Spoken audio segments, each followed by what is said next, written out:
Speaking of greatness, ladies and gentlemen, I think I have greatness on the line with us this morning. If I'm not mistaken, I think T-Boz has entered the building. Oh, it's just me. Greatness is still outside in the limo. Greatness, could you come in here, please? But speaking of dynamite, you guys should have seen Jock Williams. Unfortunately, I wasn't in town, but at Toho Lounge last week, and boy, he really turned up the pipes. And what a great show! I got the video. So, Mr. Dynamite, you were really setting off rockets last week, and so the line is out the door. So please, folks, Toho Lounge tonight. If whatever you're doing, cancel your plans. Go see Myron and the boys. You will not be disappointed. See Diane. The food is amazing. Come on in, everyone. Come on in. Boy, everyone's sitting on the couches. That's because they're up against the heaters. Wow, look at that. 27 degrees in the barn this morning, Jock. A little chilly. Yeah, indeed. Yes. But we're going to do something a little different. George, just keep having them come in. Okay. Oh, this is your daughter? Oh, Caitlin. Oh, thank you. Thank you for bringing her. We're going to do something a little different today than our normal routine because our hearts are heavy with events that have happened in the last couple of weeks. So Stan has said that we can just let everyone know that he's by the dessert table, the refreshments, and he'll help you with whatever you want, and he'll share with you what he has over there. Only one shout-out today. It's a nice shout-out. My brother and my beautiful sister-in-law, Lynn, his name is Steve, and are celebrating 38 years of marriage today, and quite an accomplishment in today's world. And so we wish them the best. They're going to go see Rumors tonight up at the Oakdale, so I'm sure they're going to have a nice night. The other night, come on in. George, hold the door. But the other night I had dinner with a friend of mine. Her name is Susan, and we were talking about what happened in Maine. And she's a Christian, a Catholic Christian like myself, and we're saying, gee, Jeremiah, 29:11, I have plans for you to prosper. And then you go back to Exodus, and God says, I will go ahead of you. Do not be afraid. I will fight for you. And all of those great things that we love to reflect on. But my friend Susan looked across the table and she said, Boz, but where the hell is the plans to prosper?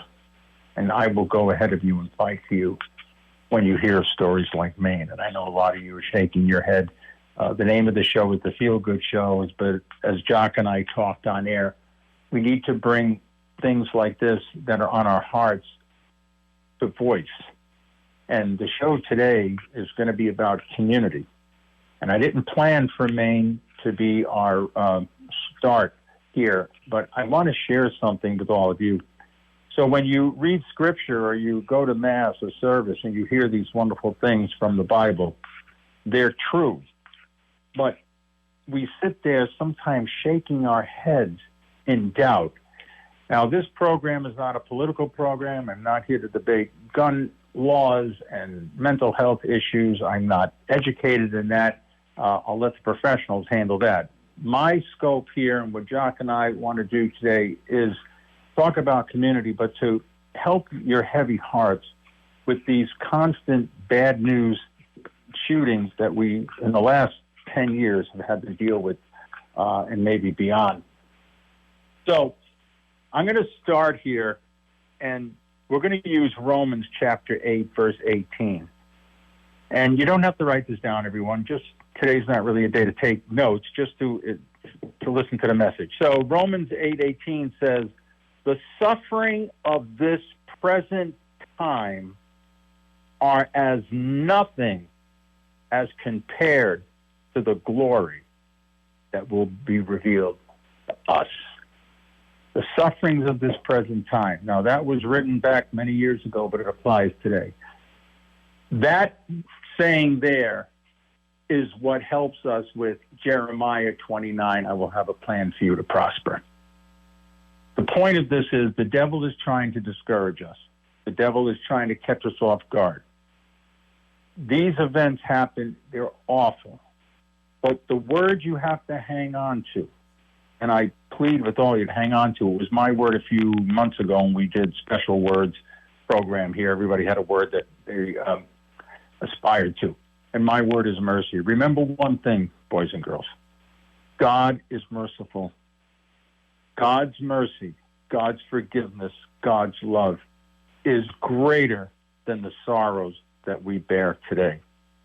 You will be surprised at the people you'll see in heaven, and you will be even more surprised at the people that you will see in hell. My friends, God is a merciful, loving God. He has a plan for us to prosper. Sometimes it's not here on this side of heaven. But there is a merciful God who will win this battle that we are carrying in our hearts, this pain that we feel for the people in Maine, the people in Columbine, the people in Sandy Hook. As I said to Jock, there's too many. There's a litany of these things that are just too much for us to bear. But as Paul tells us in Romans, the sufferings of this time will be nothing compared to the glory that will be revealed to us. That's what you have to hang on to. That's what you have to live by. And that will help us. It won't take away the pain, but it'll help us to deal with the pain and care for our brothers and sisters who are in tragedy. So today's talk is about community. And the people in Maine and us are in a community. A community does not have to be the town that you live in. Jock and I always talk about the community of Torrington. But we have a larger community of hearts. And so we feel the pain that these people share, even though we don't live in that state. Maybe we're not even from that state. But we are part of that community of Americans, that community of New Englanders, if you want to talk, but that community of love, that community of fellow people. So when we look at the definition of community, and I'm going to do a quick definition of community and clubs. A community is a group of people that have things or beliefs in common and a greater purpose beyond results and actions. And what do I mean by that? Well, a club, like the club I belong to at Square Dance, a club is not a community because the club is based on members, it's based on bylaws, it's based on activities, it's a platform for its members. There's conditions in a club, and it's result driven, right? You want to learn to dance, or maybe it's a book club, or maybe it's a sports club. It's results. But a community, though we want good results in our community, we want a happy community, is based more on the heart feeling, the loving feeling of mankind. Though my Square Dance Club is a wonderful club I talk about all the time, it's not going to change the course of history. It's not going to change the course of things like what happened in Maine. All right? Now, a club can be part of a community. The Farmington community, the greater Farmington community, has these clubs that all of us can go to and enrich our lives. But a club is not a community, okay? The community is more far-reaching. The community is deeper. There's a deeper purpose beyond result-driven, as it says. So we're going to go and get rolling with this. Hebrews chapter 10, verse 24 to 25 says this: let us consider how to stir up one another with love and to do good work. Now, I'm going to go through these three very quick, and then I'll talk about them. Galatians chapter 6, verse 2 says, bear with one another burdens. So in other words, it's saying just don't bear with each other for the heck of it. Bear each other's burdens. We go down to 1 Thessalonians chapter 5, verse 14. Encourage the disheartened, okay?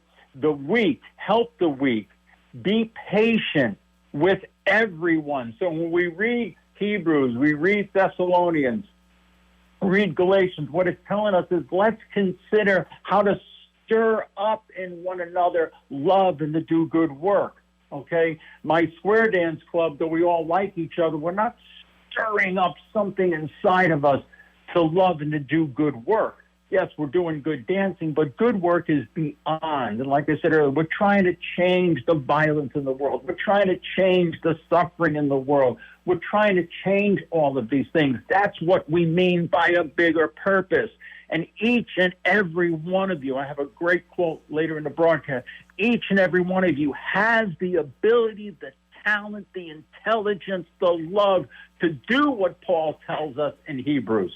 Okay? We can bear each other's burdens, not just fair weather friends, feeling what the other person or the other people are feeling, like what happened in Maine. We can feel that. Though we don't know those people in particular, we can feel that, bearing their burdens. That's what the Apostle Paul is telling us. We look at the late Reverend Martin Luther King, and he says, life's most persistent question, what are we doing for others? What are we doing for others? I know we're all working. I know we're all making money. I know we're having businesses. I know we're decorating our houses. I know all of that. But what are we doing for others? And I keep hammering this example with WAPJ, but every DJ that you listen to, some of them are still gainfully employed, some of them are retired, some of them are in their 80s. But what they're doing for others is they're bringing us quality broadcasting to enrich what? The community. There's no club here. There's no activity. There's nothing. It's not results driven. But these shows that this radio station puts on, these DJs are giving up their time away from their families to make a better community. This is what community means to us. Millard Fuller, he's the founder of Habitat for Humanity, says, for a community to be whole and healthy, it must be based on people's love and concern for others. Bing, bang, boom. He's saying exactly what Paul said in Galatians and in Thessalonians and in Hebrews. Love. What's the greatest commandment? Love one another as I have loved you. There is no greater love than when a man lays down his life for another. That does not mean that you have to jump in front of a train or a speeding bullet. Laying down your life for one another is, again, what these people do on this radio station. They take time away from their home, the family, to do this. There are other organizations that you know that people are giving up their time for no pay to help people. I know my friend Jim is part of the Holy Name Society at in St. Peter's there. Well, now St. John Paul the Great. They have a pasta supper. That money goes to help young kids with orphanages and widows, and it also helps, I believe, in schooling and those kinds of things. So it's a greater purpose beyond what they do, the impact their community. My little Bible class that we meet on Wednesdays every week, we put money into a kitty. We raise that money. We send it to a church in Arkansas. We send them $300 or $400 every few months. We don't live in Arkansas, but we are affecting that community by giving of our time and our resources to help them. So this is what Miller is talking about. We look at Acts chapter 4, verse 32, and I just want to say, okay, Acts chapter 4, verse 32, and what it says there, Acts of the Apostles, says, all the believers were one. There's a word. All the believers were one in heart and mind. The challenges we all have is we're one, but we're separate in heart and mind. You have to be together in heart and mind. No one claimed that their possessions were theirs or their own, but they shared everything. So you have to understand, when the apostles were putting the early church together, which then became, it's all the churches, right, folks? The Protestant churches, Catholic churches, you guys can debate that later when the show is over. But when they were putting the church together, it wasn't just Jews that were converting. They were bringing together communities of Gentiles, Samaritans, pagans, Romans, all coming in with their different theologies, all coming in with their different traditions, all coming in with their different lifestyles. And they had to take all of these people and make them what? One. One. They didn't push their Judaism on them. They didn't push their paganism. Peter and Paul and the apostles grew together. One heart, one mind. The only way our country is going to get anywhere is we don't have to agree with each other on every single thing, but we have to have one heart and one mind. Like Jock says, at the end of the day, I don't care if you're red or you're blue, you want a safe neighborhood, You want to make enough money so you can go out to dinner once in a while, take your kids ice skating, and put braces on their teeth. At the end of the day, that's what we want, isn't it? But that community can only exist. We go back to what Paul says in stirring one another, carrying each other's burdens, looking at other people as important, not just ourselves. Jock, why don't we take the break and we'll roll along? Thank you, T-Boz, for bringing us this weekly segment. And we want to thank each and every one of you for tuning in to your local community radio station, WAPJ Torrington. The Feel Good Show airs 3 days a week, Tuesdays, Wednesdays, and Thursdays from 10 a.m. until noon. And we're so proud to be able to bring you the fine quality broadcasting that we're doing so at this time. And with that being said, we'll turn the floor back over to T-Boz for more words of wisdom and moments of meditation. Thank you, Jock. So the apostles were so great in building a new community because they brought everyone together. They brought their possessions together. We are in our faith. I don't care if it's Catholic, Protestant, whatever, Muslim. Our faith teaches us to share our wealth, to share our hearts, to share our time. Okay, we look at Rachel Cruz, and she's a talk show host, motivational speaker, and all of that. And she says, we're so wrapped up in what we do in ourselves. We've become a very I community, all right, instead of a we. We're so wrapped up in what we do. So we think that, a little chit-chat after Mass, talking to people over coffee, or a little talk at work by the water cooler, or, at the grocery store. Folks, that's what she says, a poor excuse for getting involved in your community. That's a poor excuse. That's just doing it on the fly. A priest said to me once, when you put money in the basket, it's got to hurt a little bit. You just can't put $1 in it. It's got to hurt. So in other words, to build communities like the people I'm talking about on the radio and other people, it hurts a little bit. We have Holly Pons does the miscellaneous morning show 4 days a week from 7 to 10. I mean, she's got to roll out of bed around 6 o'clock to do this for no money. So it's got to hurt a little bit in a good way, okay? So what Rachel Cruz is saying is that we're so wrapped up that we think because we talk to someone in the grocery store, we're building community. Shannon Alder says, one of the most important things you can do on this earth is let people know they're not alone. Boom. Let people know they're not alone. The reason why people, and my friend Susan said this, things like Maine happen is because those people feel disconnected. Okay, it may not be the same example, but remember when you're, peer pressure when you're in high school and you don't feel like you're part of the group. It's an awful feeling. The worst thing for people is to be disconnected. We talked about getting older last week, and we talked 2 weeks ago, and we talked about how isolation is not good. When people become isolationists, when they become disconnected from society, creates problems.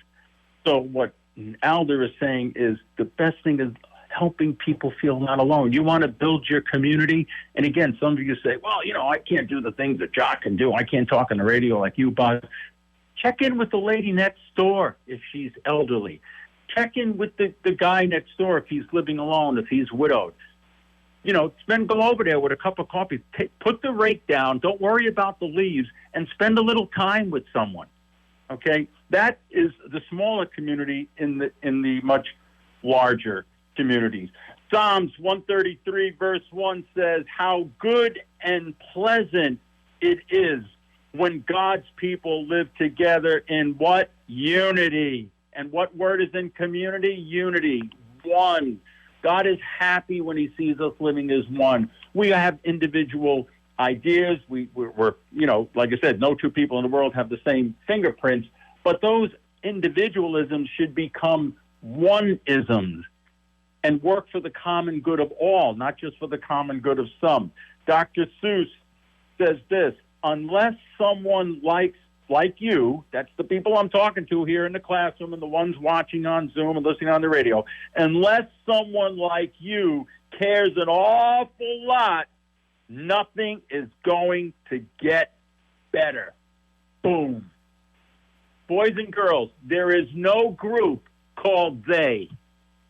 They should. There's no group. You know who they is? Us. We're the they. Like Barack Obama said, I use his quote, we're the ones that make the difference. It was a great quote the president said. We're the ones that make the difference. We're the ones that the people in the community have been waiting for. We make the difference. And there is no group as they.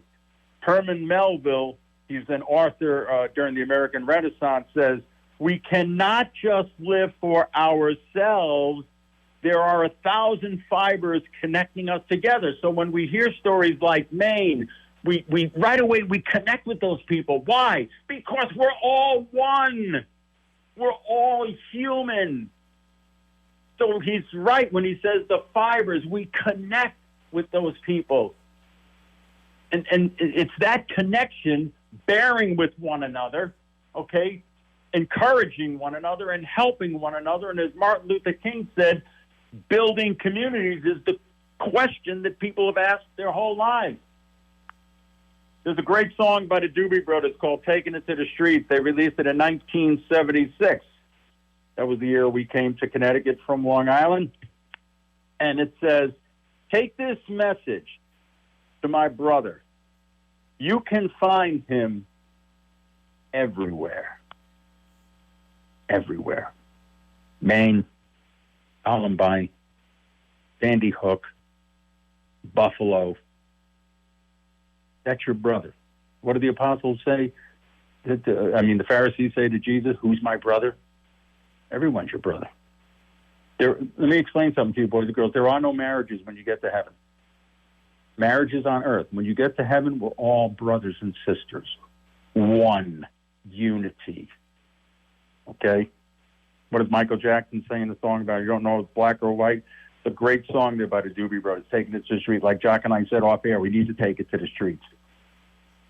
Take this message to my brother. He is everywhere.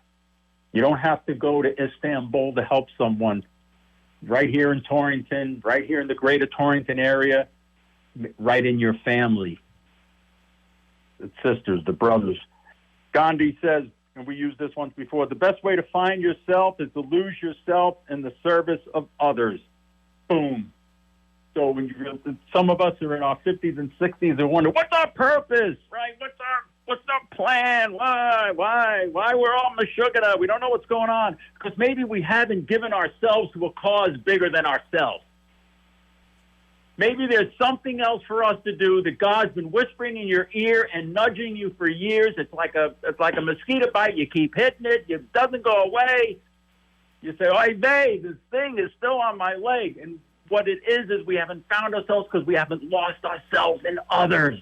Just what Rachel Cruz said about hanging out at the water cooler is a poor excuse for community.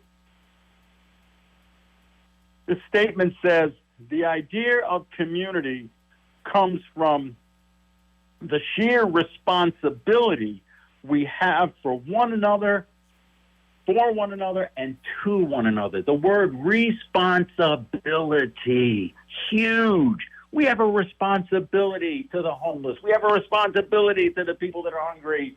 We just can't look the other way and say, oh, I'll go move to Glastonbury because they don't have a food pantry or something. That's not the way it works.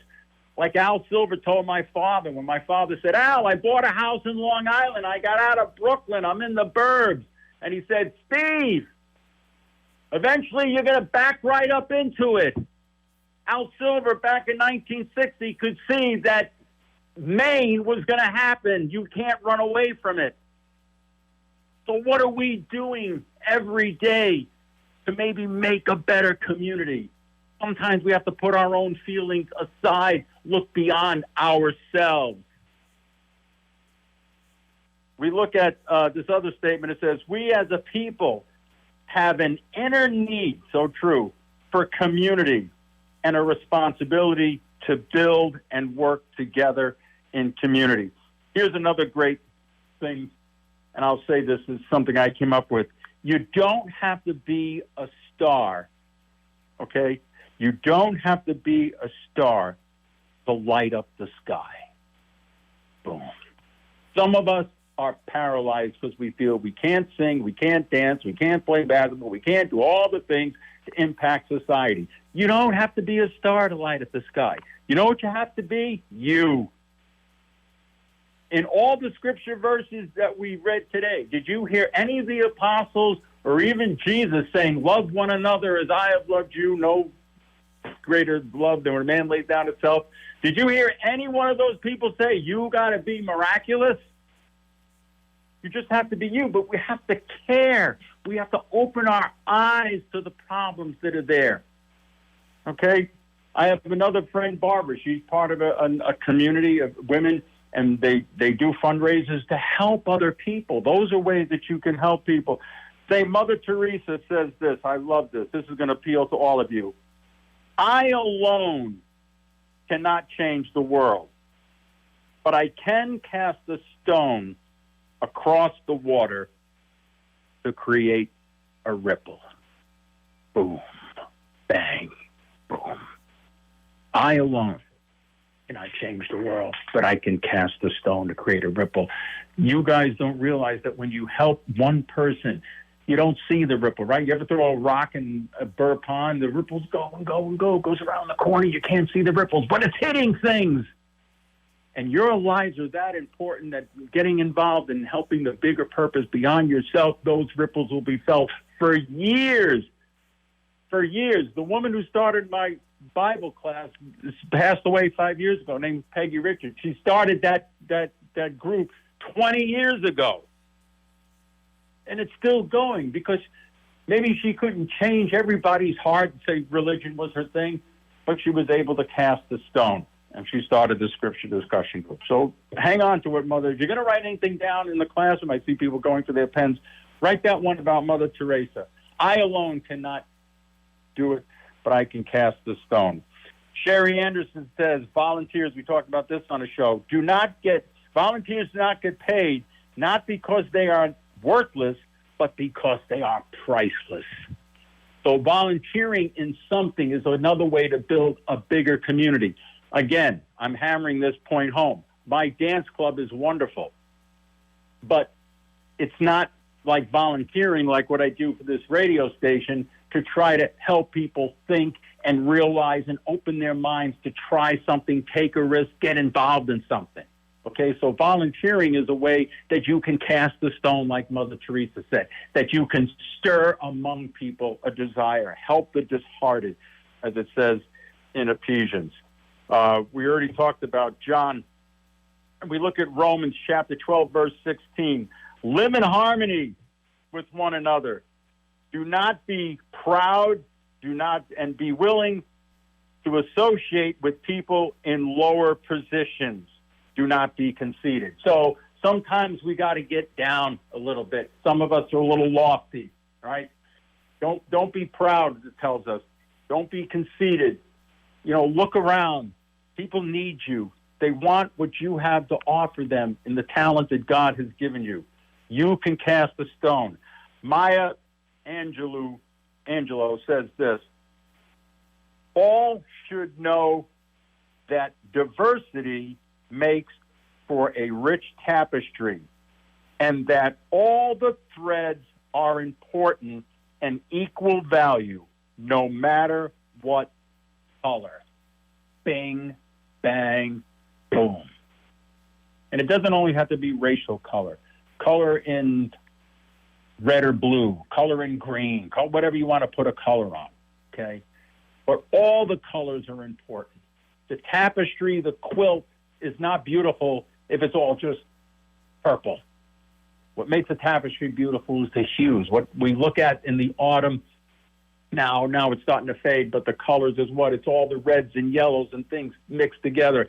The maple tree isn't better than the dogwood, isn't better than the oak, but it all goes in God's plan to create that tapestry.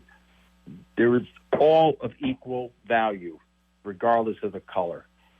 Margaret Wheatley, and we're getting to the takeaway. Margaret Wheatley says this: there is no greater power for change than a community discovering what it cares about. And there is the key. You don't have to be a great talent. You have to care about something.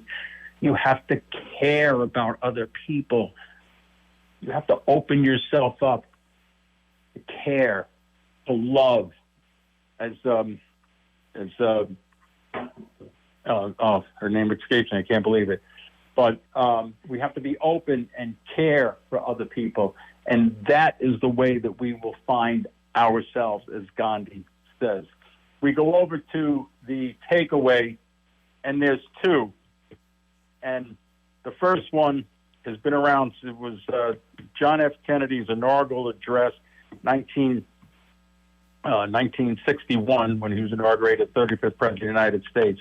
And you all know this one, and a lot has changed since he said this, but ask not what your country can do for you, but what you can do for your country. Boom. Boom. Boom. What can you do for your country? You don't have to do the whole 50 or 51 states. Start with one street in Torrington if you have to. That's your country. Okay? Your neighbor, who's my brother, everyone. Start there and then build from there. JFK said those immortal words, and I'll repeat it again because it's so key. Ask not what your country can do for you, but what you can do for your country. What he was saying to the youth of the day, the young people, was get involved. Let go of yourself. Be part of something bigger. Come with me and let's be part of change. Let's be part of goodness. Let's be part of healing. Let's be part of making a better world. It doesn't happen with they. There is no they, right? JFK is saying you, what you can do for your country, not what they can do for your country. We're going to end with this great proverb, and it's an African proverb, and I think this really sums up the whole show. And it says, if you want to go quickly, go alone. If you want to go far, go together. I'll read that one more time. African proverb. If you want to go, what did I say? Oh, yeah. If you want to go quickly, go alone. If you want to go far, go together. Together. You know what the word together means? To get there. Together. Look at the word together, to get there. The only way we can fully change the world, the only way we can fully change Torrington, some of you are in Florida, some of you are in Myrtle Beach, the only way you can change your surroundings is it starts with us. Be like Saint Mother Teresa and cast the stone. You don't have to be a super scientist, okay? Find something that is bigger than yourself that you can make a difference with. Change people's lives by bringing your talents and your gifts to the table, and you will see that we can all live in a better world. And hopefully one day people like Jock and I will not have to be talking about things like Maine and Sandy Hook and all these, and Buffalo, and all these awful things that are eroding our peace. Remember what we started with today in Romans. There is the suffering of this time is nothing comparable to the glory that we reveal to us. That is the God that we have. That is what we have to hang on to. Jock, you want to tie a bow on this special show and then play that beautiful song that I picked? Well, once again, T-Boz, you knock it right out of the park with a timely message that is very relevant to the times that we're living in today. I think it's odd, it's strange that people choose to lash out and to do cruel things to one another. I'm not sure where that comes from. And it seems to be just kind of a growing sentiment in our communities, especially now with what's going on in the Middle East. But, I think that I want to be just as yourself. I want to be one of those peacemakers. I want to be one of those people that trying to pave the way for a brighter future. Even though I don't have any kids, it may be for my friends' kids and their grandkids. And, we have such an abundance of resources here in our country. We're living a quality of life that heretofore has never been known by man. And we can't seem to have that shared sense of value in terms of our humanity. And we just have to continue to work and get the word out and let people know that there's a better way.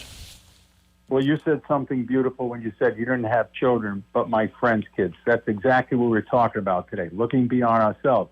You can make a difference, and though you don't have biological children, you have very good friends, people who love you. So why not make a difference in the world for their children? It doesn't always have to be a biological line. The person's name who escaped me, I can't believe it was Anne Frank, and she said, our best ammunition against hatred and violence is kindness. This is a woman, a child who grew up in a concentration camp practically. Kindness, that's what Jock is telling us. But Jock just said what I've been saying all day. His friends' kids. That's looking beyond us. That's what the scripture says. That's what Martin Luther King said. And opening our eyes and our hearts to others and others' problems and bearing each other's burdens. So, I know the song is a little long, so I wanted to end on time. Very quickly, next week, it is an assignment for next week's show, because the week after that is Thanksgiving. There won't be a Thanksgiving show, obviously. But last year we did What Are You Thankful For? This year I'd like everyone to send me a line or two, nothing long. What is your 1115? We did that a couple of weeks ago, talked about making a difference. It would kind of piggyback this show. And I thought Jock said, Boz will make a difference at 1115. What is your 1115? What are you doing in the community, in your homes, in your family, in your workplace to make a difference? Send those messages to my cell phone, and I will put them on the air next week. I'd like to have them all in by Monday. Okay, it doesn't have to be long. A couple of lines. What are you doing to make a difference? What's your 1115? All right, it's Friday Eve. Beautiful day today. Enjoy the sunshine, and I will be back next week. Jock, thanks for coming in today. Thank you, everyone. George by the door. Stan, thank you for giving up your time. All right, Jock, play the song. The song.